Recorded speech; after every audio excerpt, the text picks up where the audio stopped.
Show more 12:08 p.m. The leather strap on Eadric's shield had frayed down to 3 threads, and he'd promised his daughter he'd fix it after harvest. Now here he was, dawn breaking over Senlac Hill on the 13th of October in the year 1066, and that broken strap was all he could think about. Not the thousands of Norman soldiers camped in the valley below. Not the exhausted Saxon army sleeping in their armor around him. Just those 3 blonde threads his 8-year-old girl had woven into the leather last spring, telling him they'd keep him safe because her hair was lucky. Eadric pressed his thumb against the frayed edge and felt the dampness seeping through his wool tunic. The dew had soaked everything during the night. His back ached from sleeping on cold ground, and when he shifted his weight, his knees popped loud enough to wake Wulfric beside him. His shield brother groaned and sat up, running dirty fingers through hair that had gone gray over the past 9 days of marching. 9 days. That's how long it had been since King Harold got word that Duke William of Normandy had landed on the southern coast with an invasion force. 9 days since they'd been celebrating their victory against the Vikings up at Stamford Bridge, 250 miles north of here. Eadric had never walked that far in his entire life, let alone in full gear, with a spear on his shoulder and a half-broken shield strapped to his arm. The smell hit him before his eyes fully adjusted to the dim morning light. Horse dung mixing with salt air from the channel, just a few miles south. Smoke from dying campfires. Unwashed men who'd been too tired to find a stream. And underneath it all, something metallic and sharp that made his tongue stick to the roof of his mouth. Fear had a taste, Eadric had learned, like biting down on an iron nail. Wulfric fumbled with a clay cup, trying to pour water from a skin, but his hands were shaking too badly. Water sloshed over the rim and disappeared into the mud. Eadric watched those trembling fingers and felt something cold settle in his stomach. Wulfric had fought in 3 campaigns before this. He'd killed a Danish raider in hand-to-hand combat 2 summers back. His hands never shook. "You all right?" Eadric took the water skin and poured for him. Wulfric drank without answering, his eyes fixed on something down in the valley that Eadric couldn't see yet through the morning fog. When he finally spoke, his voice came out rough and low. "They brought carpenters, Eadric." Eadric waited for more, but Wulfric just stared into his cup like it held answers. Around them, other men were waking up. Someone coughed, wet and rattling. Another man was checking his spear tip, testing the edge with his thumb. A boy who couldn't have been more than 15 was throwing up behind a hawthorn bush, probably his first real battle coming. Eadric pulled out the chunk of bread he'd saved from yesterday. It had gone stale and hard, but food was food. He broke it in half and offered a piece to Wulfric, who took it without looking. They chewed in silence, the bread turning to paste in their mouths, difficult to swallow without enough water to wash it down. "What do carpenters matter?" Eadric finally asked. Wulfric met his eyes then, and Eadric saw something in that look that made the bread turn to stone in his belly. Men who plan to leave don't bring carpenters. Before Eadric could ask what he meant, a horn blasted from somewhere down the hill. Not a Saxon horn. This one had a different tone, higher and sharper, like the sound could cut skin. Another horn answered it from a different direction. Then another. The fog was starting to burn off with the rising sun, and shapes were beginning to emerge from the gray. Eadric stood up, his knees protesting, and squinted toward the valley. What he saw made no sense at first. His brain couldn't put the pieces together into anything that matched what he knew about warfare. He'd fought in 2 shield walls before this, both times against Danish raiders who came on foot with axes and round shields, men who fought and died and went home when it was done. This was different. The ground started to vibrate. Just a little at first, so subtle Eadric thought maybe he was imagining it. But then it grew stronger. A rhythmic trembling that came up through the soles of his boots and traveled into his bones. He'd felt something like this once before, during a summer storm when lightning struck a tree 50 yards from his farm. that same deep rumbling that made your chest feel hollow. More horns now, dozens of them, a sound washing over Senlac Hill like a wave. Men around Eadric were scrambling to their feet, grabbing weapons, forming into rough lines. Someone was shouting orders, but the words got lost in the noise. Eadric's fingers found the frayed shield strap automatically, touching those 3 blonde threads like a prayer. The fog lifted enough to see them clearly now. Thousands of mounted knights stretching across the valley floor, their armor catching the early morning light. Eadric had never seen so many horses in one place. England didn't fight on horseback.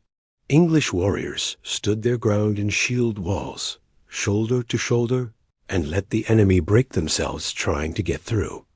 But these Normans sat high on massive war horses, lances pointed at the sky, and behind them came foot soldiers in numbers that made Eadric's throat close up. "Sweet Christ," someone whispered nearby. Eadric tried to count them, but gave up after a few seconds. There were too many, far too many, and still more coming out of the fog, an endless tide of men and horses and pointed steel.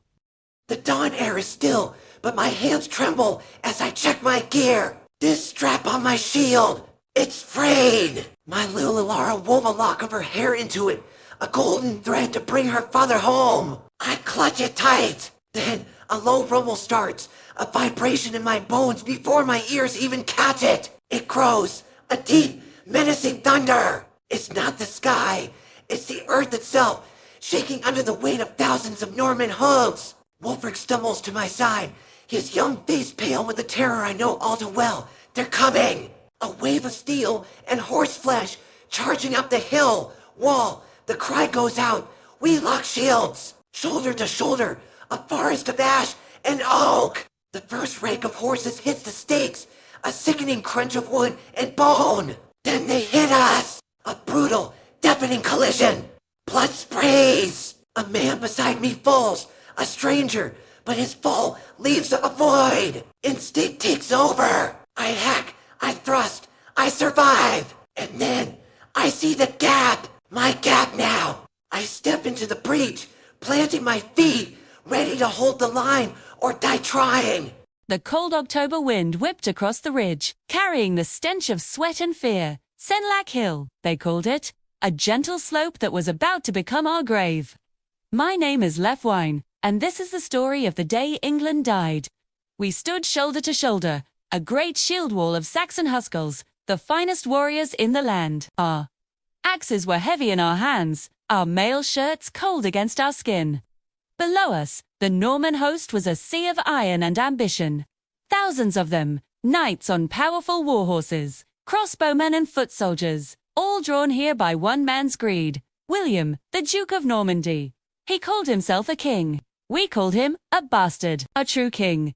Harold Godwinson rode along our lines, his voice a beacon of courage in the morning mist. He reminded us of our homes, our families, the green fields of England that these foreigners sought to steal. We roared our defiance, a sound that shook the very earth, banging our shields with our axe hafts. Let them come. We were the lions of England, and this was our land. The first sound was the blare of Norman trumpets, a shrill, arrogant call to battle. Then came the arrows, a black cloud that blotted out the sun, hissing as it fell upon us. We raised our shields, interlocking them to form a roof of wood and steel. Most arrows clattered harmlessly, but some found their mark. A man next to me screamed, an arrow sprouting from his throat. He fell, and another stepped forward to close the gap. The wall must hold. Then came their infantry, a rabble of spearmen scrambling up the hill. We let them come close, so close we could see the whites of their eyes. Then, with a single guttural roar from King Harold, our wall surged forward. It was a meat grinder. Our great axes, two-handed and razor-sharp, swung in deadly arcs. They smashed through helmets, split shields, and severed limbs. The Normans broke and ran, tumbling back down the slope in a wave of panic and blood. We cheered, our voices raw. We had held. Next, it was the knights, the pride of Normandy. They charged up the hill, their lances leveled, their war horses thundering like a storm. This was the true test. We braced, planting our feet firmly in the blood-soaked soil. The impact was titanic. Horses screamed and fell, impaled on our spear points. Knights were dragged from their saddles and hacked to pieces on the ground. My own axe bit deep into the neck of a charging destrier, bringing both horse and rider down in a crashing heap. Dispatched, the daisied knight with a swift blow to his helmet.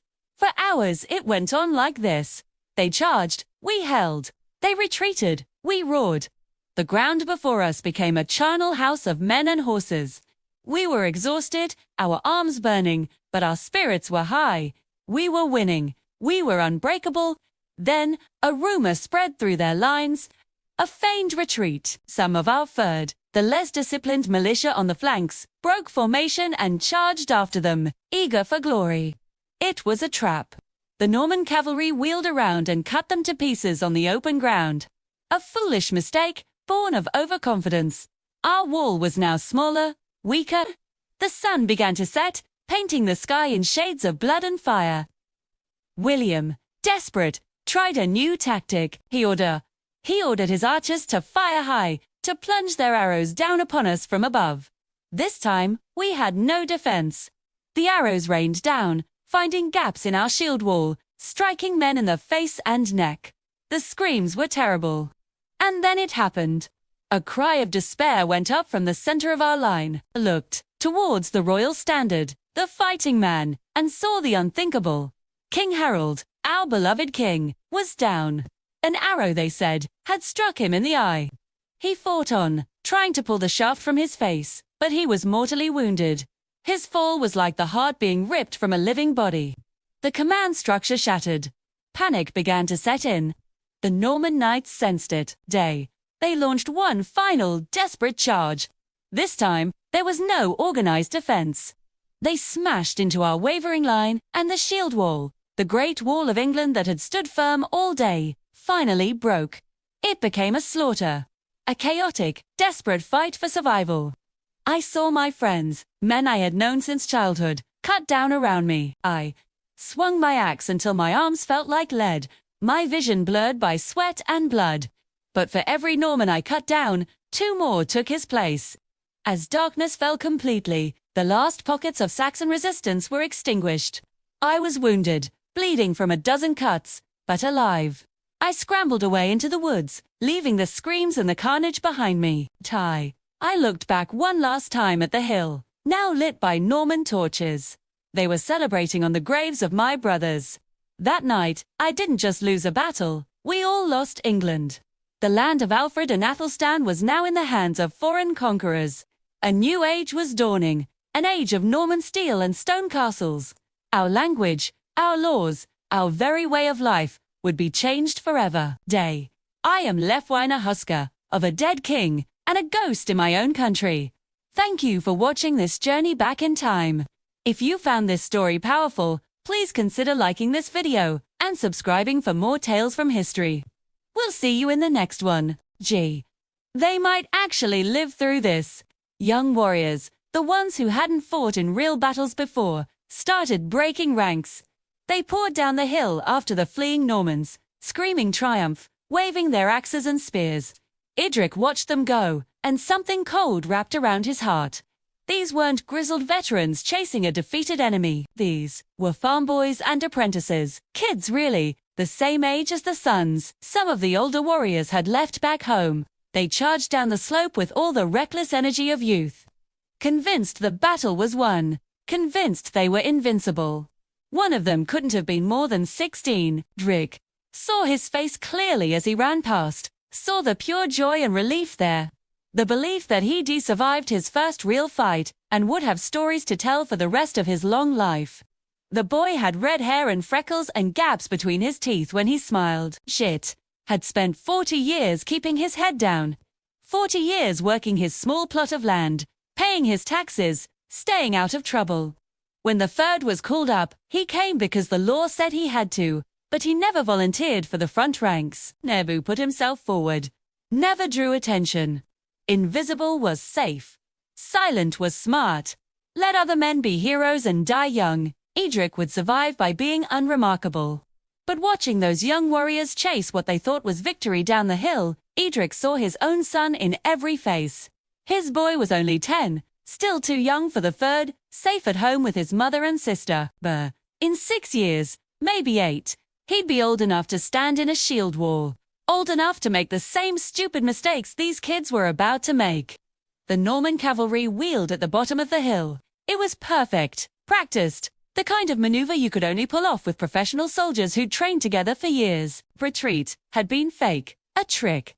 And those young Saxon warriors had run right into it. Eadric's throat unlocked. "It's a trap," he screamed. Get back to the line." His voice cracked from disuse and dehydration, but it carried.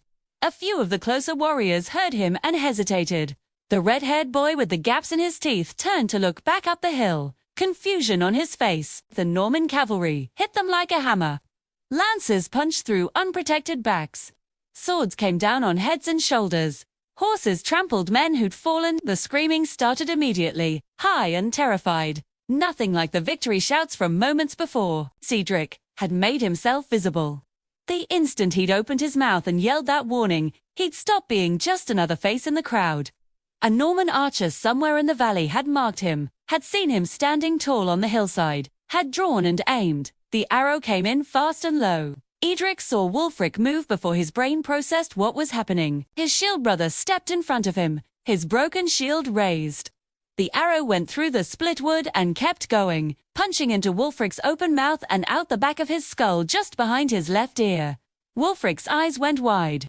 Not with pain, but with something that looked like surprise. He dropped to his knees, the arrow shaft sticking obscenely from his face, and reached out one hand toward Eadric. His fingers were still shaking like they had that morning, but slower now, the tremors winding down like a toy losing momentum. Eadric caught him as he fell. The weight was all wrong, too heavy and too light at the same time. He lowered Wulfric to the ground and the arrow shaft snapped under the weight, leaving half of it still embedded in his friend's skull. Blood poured from Wulfric's mouth, more blood than Eadric thought one person could hold. "No," Eadric heard himself saying. "No, no." Wulfric's lips moved, trying to form words around the arrow and the blood. Sighs found Eadric's face and held there with desperate intensity, like he had something crucial to communicate and was running out of time to say it. "Run," Wulfric whispered, the word bubbling through blood. "Tell them you tried." Then his eyes went empty. Just like that. 1 second there was a person behind them, and the next there wasn't. Wulfric's body went slack in Eadric's arms, already cooling. Already becoming another corpse on a hillside covered with them. Eadric felt the shield strap break completely. The 3 blonde threads his daughter had woven into the leather snapped one after another. Tiny sounds like mouse bones breaking. The shield fell away from his arm and hit the ground with a hollow thud that seemed louder than all the battle noise around him. He sat there holding Wulfric's body, surrounded by dying men and the sounds of slaughter down in the valley where the young warriors were being cut to pieces. The shadows were growing longer. They'd been fighting for 8 hours now. 8 hours of blood and screaming and death, and the sun was finally starting to sink toward the horizon.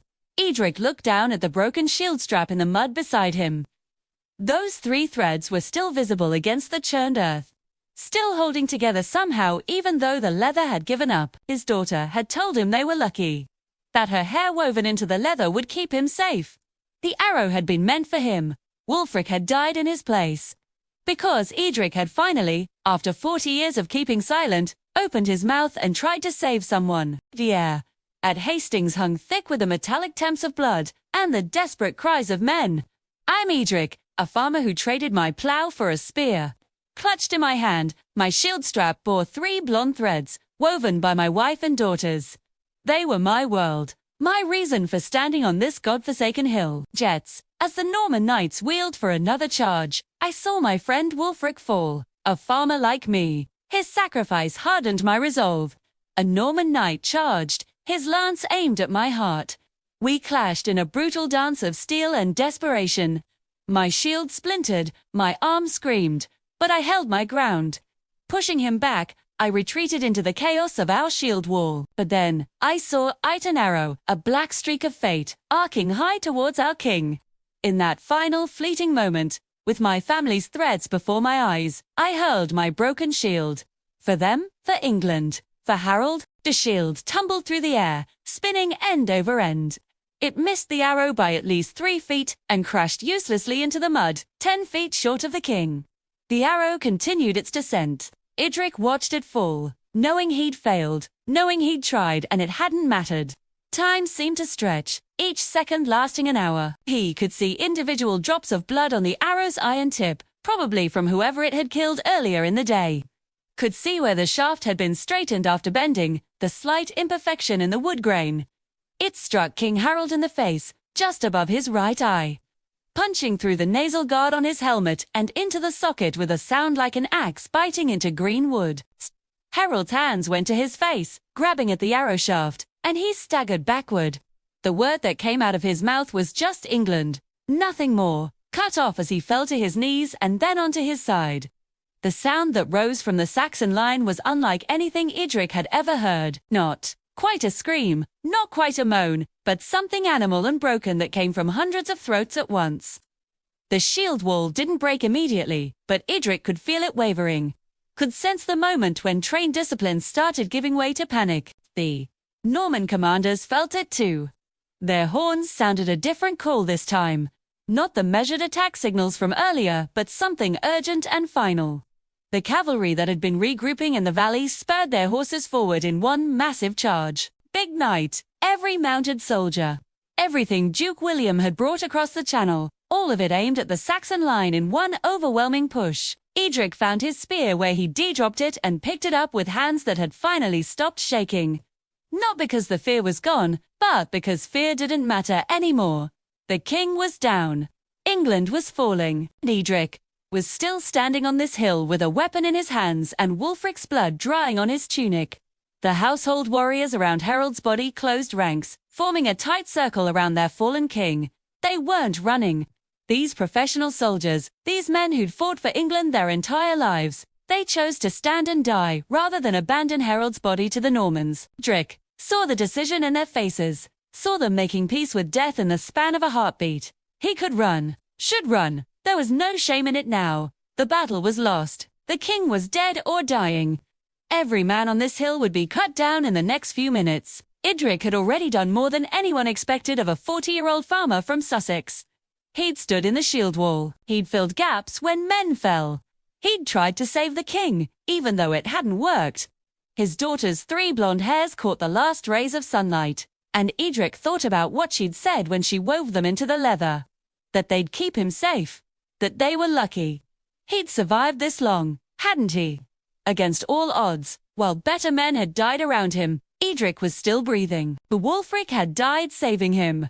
Those young warriors he'd warned, some of them had made it back to the line because he'd shouted. His voice, raised for maybe the first time in his entire life, had mattered. Being seen had cost him everything, but it had also meant something. The Norman cavalry was halfway up the hill now. Eadric could see their faces clearly in the failing light.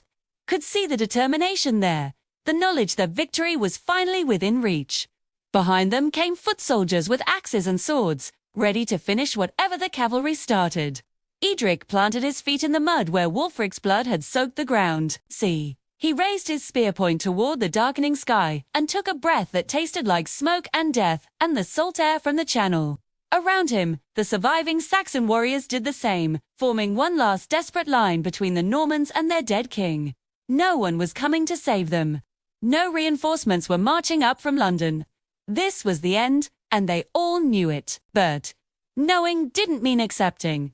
Knowing didn't mean lying down. The Norman horns screamed.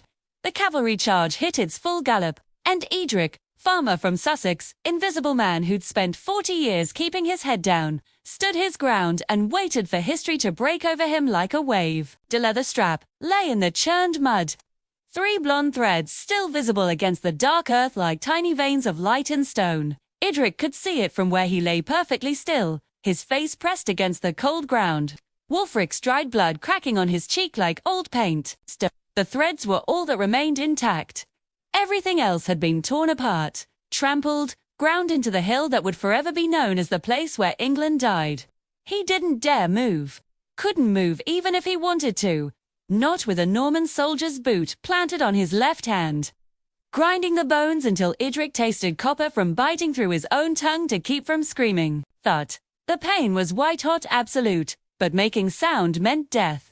So Eadric lay there among the corpses and pretended to be one of them, while Norman soldiers picked their way across the battlefield by torchlight, stripping bodies of anything valuable.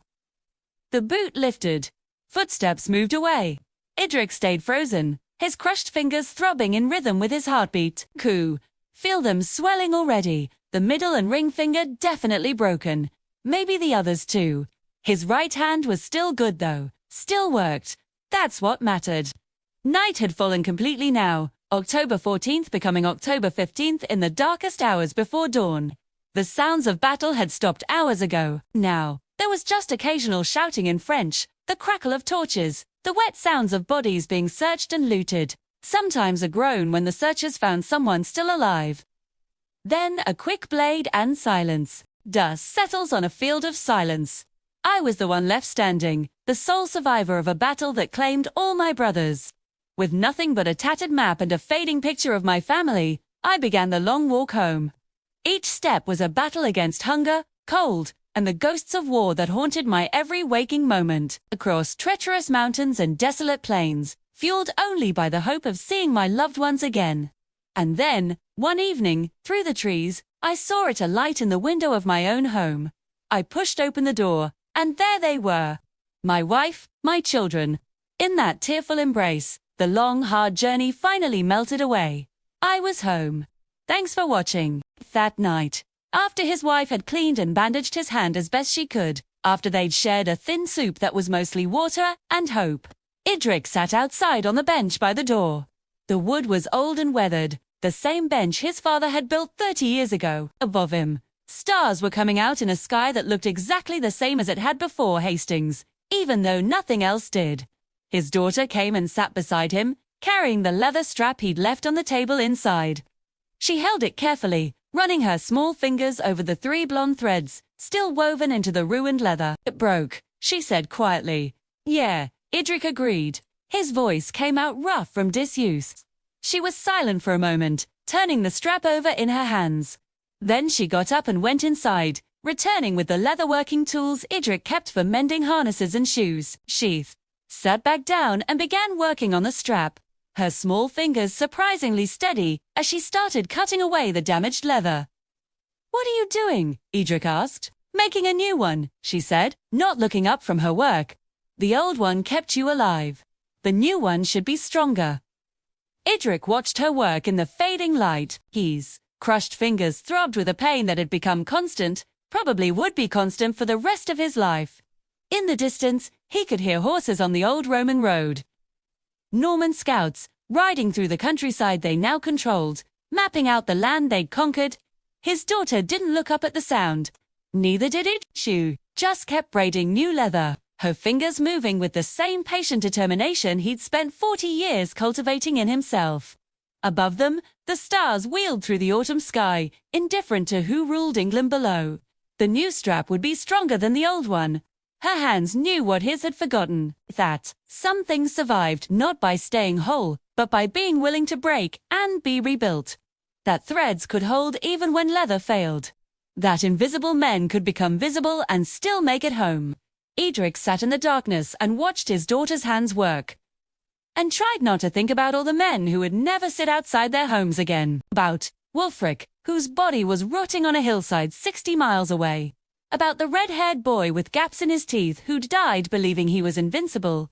About King Harold, who'd said one word before the arrow took him, and that word was England.